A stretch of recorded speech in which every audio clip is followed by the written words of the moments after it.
Got some headlines from the NFL and college. Want to catch up on those from the last couple days. You guys ready? Yeah, let's go. All right. The NFL is voting on expanding replay assistance for calls like roughing the passer, face mask, and horse collar tackles. That could lead to more flags, more delays, more reviews. What do you guys think? Wait, say that again? The NFL is voting on expanding replay assistance for roughing the passer, face masks, horse collar tackles. You know what? Honestly, I'm in the minority. I don't care about, it's going to take the game longer. Get the call right. Because you know what, Kenny? Nobody calls the next day and says, man, that game was so long. Everybody calls when your team got screwed over by the refs. Get the call right. That's all I care about. You notice the one thing in that little blurb that they're not reviewing for? Pass interference. Why? Because they tried that before, and it did not work. So, no, it happens. Pass interference is like balls and strikes. Now that, you would be here all day long. So are some of the other things that they would review for. I'm good with how it is. No. I don't need to add to the game. No, because, Kenny, some of the things that they are going to review, face mask. Face mask was the one I was going to bring up because, you saw it affect the Lions 2 years ago. That's fair. Or just something that, you know what, when the cameras show, that wasn't a horse collar. That wasn't a face mask. You know what? That wasn't roughing the quarterback. But if any of us, I don't think any of us would argue, if you can clearly see what it is on the replay, whether it's right or whether they got the call wrong, they should just be able to fix it. Right. You don't argue until you're in the midst of a 3-minute review. Oh, that's kind of borderline. Oh, I don't know. Right. Give me some kind of time limit. Like, I'll give you 30 seconds to figure this out. If you can conclusively, let's do it. If you can't, let's move on. Russell Wilson, courtside at the Knicks game last night, signing footballs and throwing them into the stands. How bad could that experiment go if it fails? I think we all know how bad it's going to go. We saw it in Pittsburgh, except for magnify it by 100 with the New York media. I think we're all waiting for Kenny, it feels like a Saturday Night Live skit. And it's just the beginning of the skit. And now we just got to wait for the little plot twist, and it's going to blow up. They're not going to win. He'll be there. He's on a 1-year deal. So the Giants don't owe him anything. He doesn't owe them anything. Yeah, the same Tiger fans that truly believe the Tarek Skubal letter are the same Giants fans that believe that WrestleMania is going to make a difference. It's going to be a total bomb. And it doesn't matter. It's going to be a train wreck. Eventually, they'll get their quarterback in there. Look, they went from Danny Dimes to Tommy DeVito to... Tommy DeVito. Come on. He does the gestures. Hey. Everybody gets chicken parm. They've been a joke. It's like they're not trying. I wonder what it's like to deal with that dude's agent. Like, he's the anti-Scott Boras. Tommy DeVito's agent. He's everywhere. Remember that dude from a couple years ago? Right. So we're all just collectively with Russ doing the wait for it, hold, and then it blows up. Mr. Unlimited. See, I think what's happening, we're not giving credit to who I think is going to be the quarterback at the end of the year. He's going to have the Giants eating W's. Oh, you know what? Jameis always has like 4 really good games where you're like, maybe he should be our starting. And then he throws a pick six. You're like, nope. Russ is going to be weird. Jameis is going to give the New York media all the sound bites that they want. Jameis is one of the most fun. Like, I believe the Giants come here. Do they not? Yep. Yes, I think they do. I'm going to go talk to Jameis. That dude is an awesome soundbite. He's gonna be the king of New York. You strong? We strong. We all strong. The NFL, going back to the rules a little bit, will ban the nose wipe celebration made famous by, I think CeeDee Lamb does it. I guess it's a gang sign is what they're, that's the exact one. I just did it, yeah. Like this, Rico?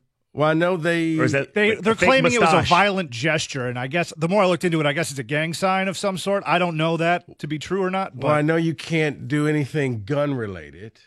That's not gun. That's not even a violent. No. I'm saying, so they're just trying to eliminate different things. Like even different sport, but I don't even know that. I think it was a Duke guy on the bench. I know exactly what you're talking and about. he was acting like he was a sniper. Yeah, and he was shooting. on the ground. It looked like he was a machine gunning like the entire place. Right. That might be a little much. And maybe not do that. Yeah, you probably can't do that as much. So yeah.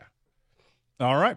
So let's talk about some draft prospects here. People, Ashton Jennings making a lot of headlines here. People are saying that he's the cleanest prospect on and off the field. Good character, good work ethic, good guy in general. Do you think he's going to live up to that? What do you think in the NFL he turns into? He goes to the right team and you use him the right way. I mean, Bijan Robinson went to the Falcons and the Falcons refused to use him the right way. Now, eventually, after a coach gets fired, he's a running back. On the flip side, Jahmyr Gibbs comes here and they're like, you know what? I think we know what to do with you. Took Gibbs about half a year. I think he had that coming out game. He did start slow. You're right about that. He had the coming out game in the middle of the season. I forgot it was a night game, and all of a sudden he just blew up and never looked back. But you go to the right team, and by the right team, if he goes to the Raiders, if he goes to the Broncos, or if he goes to the Chargers, yes, he will have an instant impact in the league. He goes to any other team, probably not. No, I think you hit the nail on the head. It's kind of like a quarterback, right? How many bad quarterbacks are not really bad? They're just in a bad system behind a bad line, and they go elsewhere, and you're like, oh, okay. I mean, look at Jared Goff. Look at Matthew Stafford, They didn't believe in him.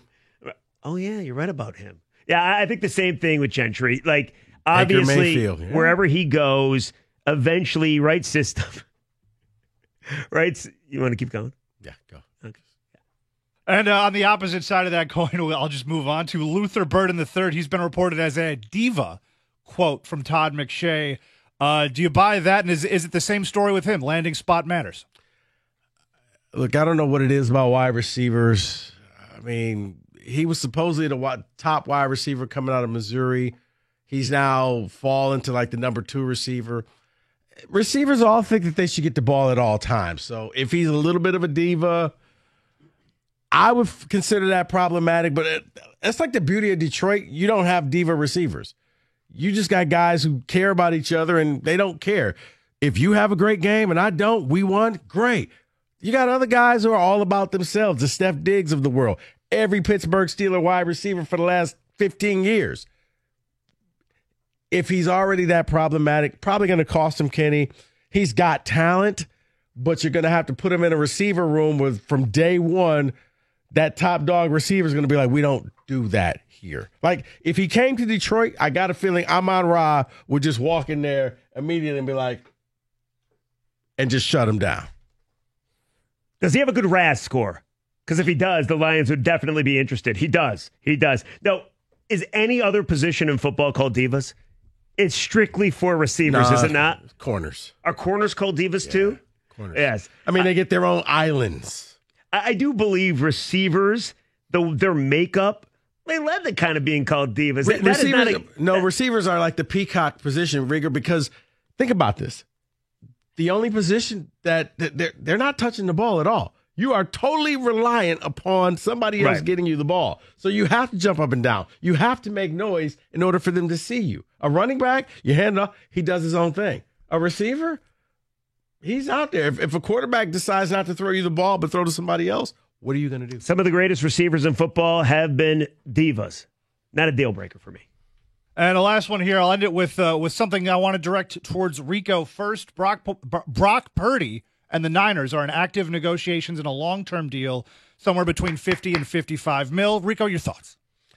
It's the price of doing business, Kenny. As I said before, and I'm going to say it again, there's probably only about 12, 13 good quarterbacks in the NFL. He is one.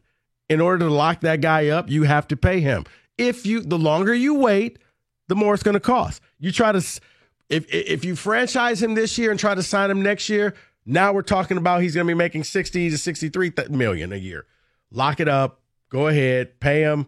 Price of doing business. Nothing would make me happier if Brock Purdy did a Tarek Skubal type letter to the Niner fans out there, and Rico's watching. He's like, oh, it's like extension. And then he just says, let's run it back. That would have made me happy. No, they did that already. They already did the let's run it back. So, yeah. Fair that was enough. Christian McCaffrey. But I agree with you. I mean, I thought you guys did a nice job yesterday. I was listening, illustrating like what a mess Russell Wilson is and the Giants are, and how maybe you should actually be grateful that Jared Goff is your Lions quarterback. Kind of the same thing there, right? There's not a whole lot out there, so you get a guy that can win for you, you better extend him. Rigger, people make fun of Brock Purdy because he was the last draft pick, because he looks young, because he drives a Toyota 4Runner. Like, he drives a tractor. He's in he'd be perfect in Detroit if you think about it. Is he blue collar, Rico? Yes, he works on a farm. Oh, Brock Are you Purdy. kidding me? Wait, is that blue collar? You know what it is? It's I don't know. It's Midwest blue collar. That's mid.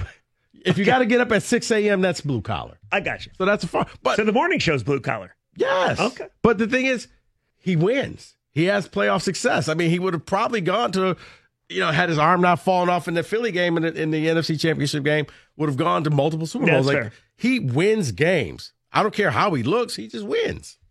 And that is in football today.